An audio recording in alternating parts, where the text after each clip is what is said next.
19 days and 5 hours of game time in this save world I've done. Obviously, we did our Build a Nation. We then moved on to this rebuild of a fallen giant with Rosenborg. And we just finished in the 2055 season, which is our third season back in the top flight, I think. I think it's our third season back in the top flight, our 3.5 seasons into this little journey. I'm not sure how much more we're going to continue. Obviously, we are closing in on FM25. I'm going to have a little break from recording content on this style. I do think I have a little mini-series coming away from this world. But, yeah, because I'm recording this, I'm still in August when I'm recording this. So I think through September, I'm going to probably record a couple of videos where I'll probably play about 5 to 10 seasons. What I fancy doing is in North America. We're probably only going to get 2 or 3 videos from that whole journey. Something like that. Let me know in the comments below how you've enjoyed my FM24 content.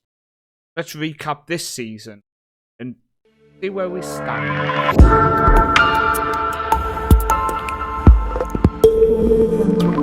Now I do have my cafe latte ready. Coffee machine was the greatest birthday gift ever from the wife. Moved on to some new beans today as well, some new coffee beans who were very nice. So, 2055 season. First off, let's have a look at the new arrivals then. Top of the list, you will see we have a new one. Darren Pierre joined us. Now, he is the former Egerson youngster. If you remember, we ended up selling him on. Where he's joined us now at Rosenborg. Came in on a free transfer after the window had shut, but obviously on a free transfer. £550 a week as well. Making his return to Norwegian football. Just helped us out at both fullback positions. Only 3 sub appearances, but 7.35 there.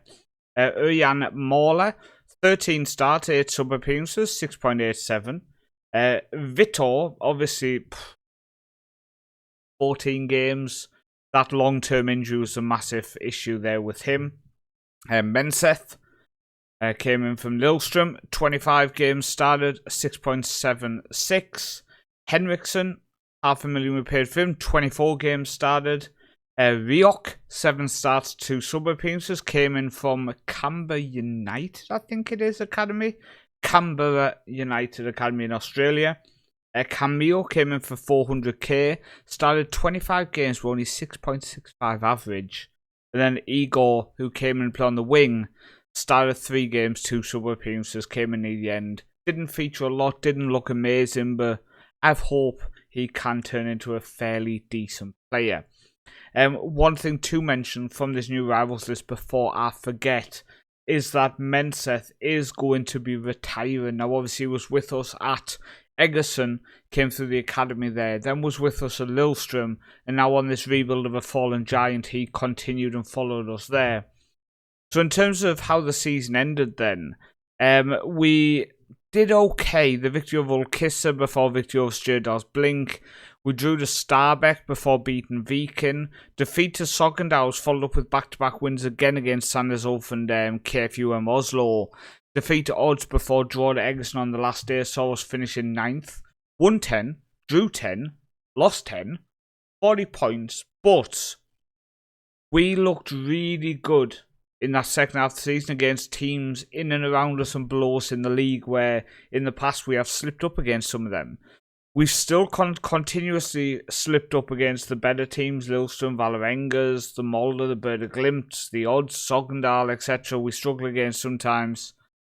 So I do see the issue. The issue is getting them victories over the better teams, but I'm seeing progression in terms of how we do against other teams in the division. The biggest win was a 3-0 over Stjørdals Blink. The match to remember was a 1-1 away from home against champions Lillestrøm. And the goal of the season came from Sjælland, who provided the perfect goal in a 2-2. Why can't you just click on that? I wanted to... We'll do it this way, I think. We'll do it this way and we'll have a look at what the goal of the season was. So you can see here, Helberg goes forward to Nisveen, to Menseth, goes out wide to Berlinga, back to Sjælland, who buries it from that edge of the box corner. Was it? But okay. So in terms of financially, we've gone from a 3-star to a 3-star. That's a big step. No new sponsorships. No new sponsorships to mention at all, actually. Another sip of the coffee. So sponsorship this season was 2.11. Last season, 2055 was 1.93. That's the season we've just done. Does that 2.11 for the season come in? Very poorly laid out. Broadcast revenue, 767k. Corporate and hospitality, 642,675. Competition prize money was $500,000 less, it says, but confused because this season what we're doing is the 55. Doesn't make sense. So in terms of the best sales for shirts, Marla has picked up quite a few. Shelland, Strumman, Vitor and Pierre coming in as well has been one who people like to pick up shirts of. So in terms of our best 11 for the season, Ingebertsen in goal, Henriksen, Hellberg, Camille, Marla, Lima Torres in defensive mid academy and Patreon member, Menseth and Cleland, Berlinger, Torresen and Finchy up top. Finchy again up top is very, very nice to see with 9 goals and 16 starts. Doing very, very well. So, in terms of all the information, fans player of the season is Berlinger with a 7.1. Young player of the season is Berlinger with a 7.1. Sign of the season is Vitor. Goal of the season was Shelland. Top goal scorer with 9 goals is Finchy. I do think one of our issues is a lack of goals. And Berlinger with most assists was 7. Man of the matches, Berlinger picked up 5. Highest average rating was Berlinger 7.1. Most pass completed per 90 minutes with 54 was Hellberg, our central defender, as we sip on the cafe latte again. Now, in terms of competition awards, not exactly much to look at. So in terms of the last screen and history in the making, Rosenborg's late season kick was exceptional. The football was a joy to watch. And also, once Rosenborg got rolling in the latter portion of the season, it looked hard to stop them. That is nice to see without shadow of a doubt. In terms of how we ended then, compared to the rest of the league, when you looked at, we were the 14th highest spender in wages out of 16 teams.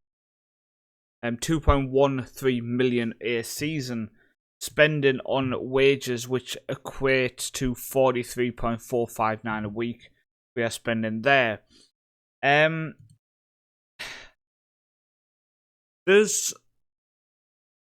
a lot we need to work on. And also there's a lot we need to evaluate. So for example, Camille, our second highest earner of 4k a week, okay? When you go onto stats, in the league, he only won 55% of his headers.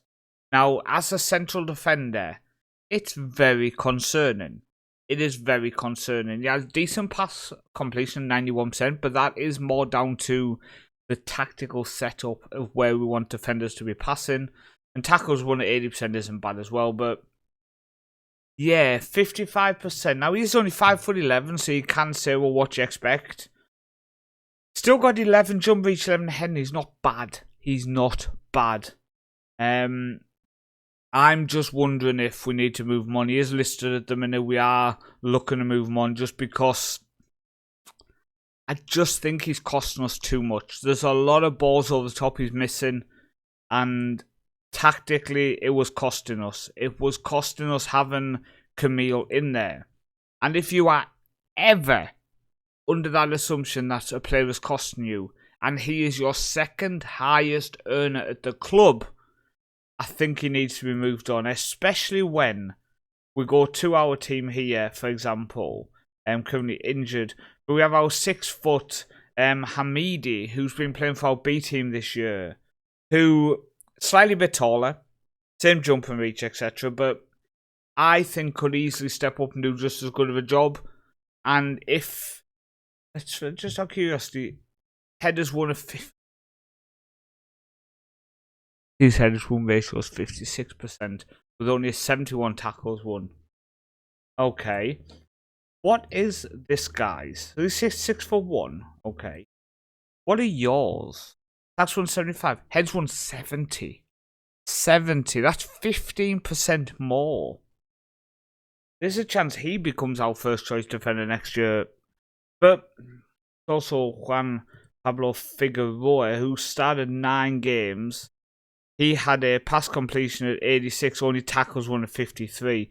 Oh, it's so difficult to decide the best action. But what I would say is we've got a lot of young players in our reserve team, players who could be called up, players who could do a good job.